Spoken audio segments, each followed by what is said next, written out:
In Grozny, the Chechen capital, the ruins of war are being rebuilt. Politicians and people alike are putting a new gloss on their bloody history. But years of conflict have left behind a ruined economy and shattered morale. Many Chechens are ready for a new start, but reality is tough.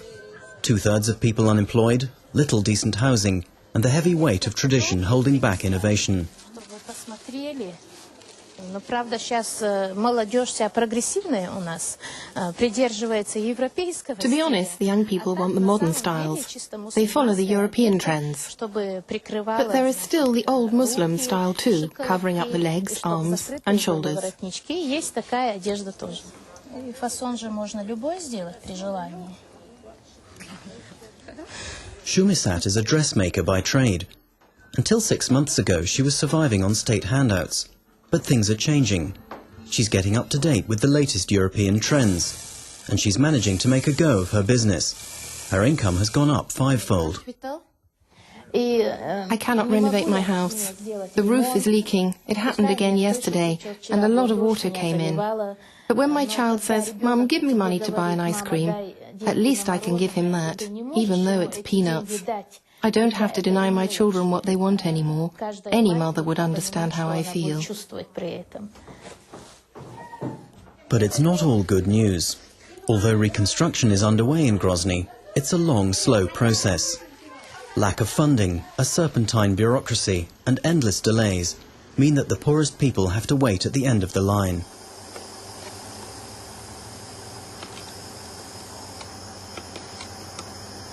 Ubidat, for example, is one of thousands who are still waiting for new housing. She's facing her 8th winter in a building wrecked by shell blast. Most of the apartments in this neighborhood have no power, no running water, no glass in the windows. I have lost all hope. The winter is coming, there's no electricity, but we struggle to do what we can for ourselves. To make matters worse, my health is starting to break down.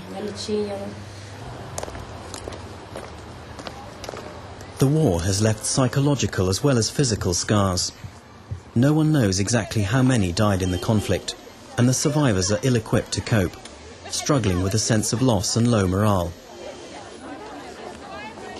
But for Chechnya to rise from the ashes, its failing economy has to turn round, and its people need to get on their feet again.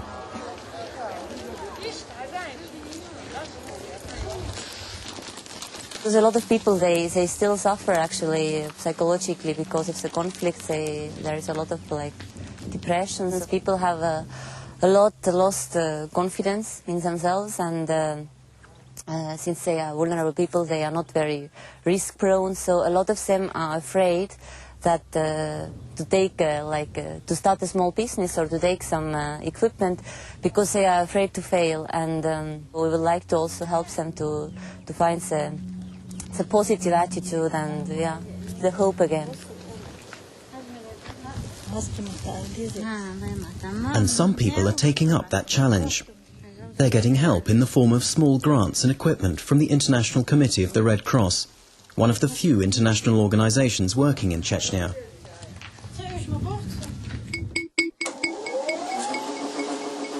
TAIZA fled Chechnya and spent 4 years in camps. She's now back in Grozny, though she lost her home during the years away. But she's managing to support her 4 children and sick husband through her wool processing business, making mattresses for sale in her neighborhood. The people in this neighborhood come here as the nearest place to buy.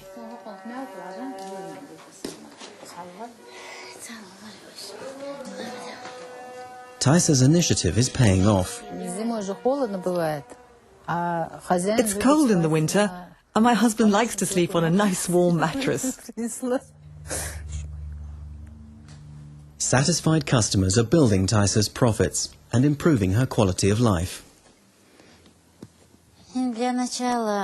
For a start, with this new work, I have been able to buy the things I need to send my children to school. After that, we'll have to see. Since they started in 2006, the ICRC has helped over 700 small entrepreneurs, Most are well on their way to being self-sufficient, with income rising as much as 80%.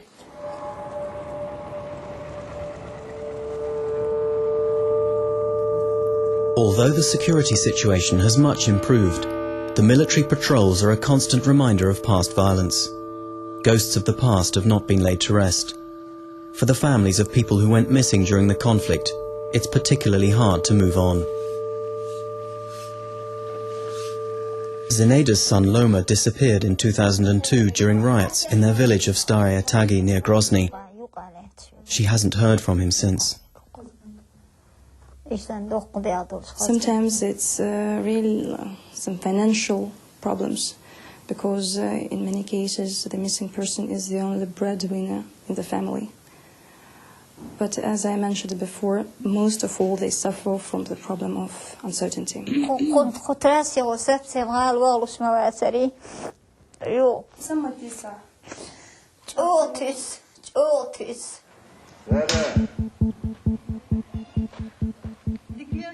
Malika has searched for missing names, asking government, prison and police officials. But too often it's a thankless task.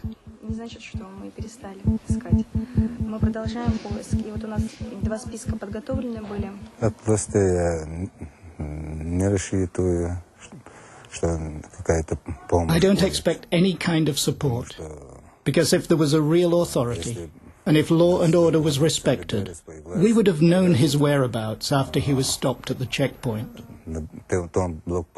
He's not a needle in a haystack. This is about finding a person who was stopped at a checkpoint. I don't expect anything from the authorities. I've run out of hope.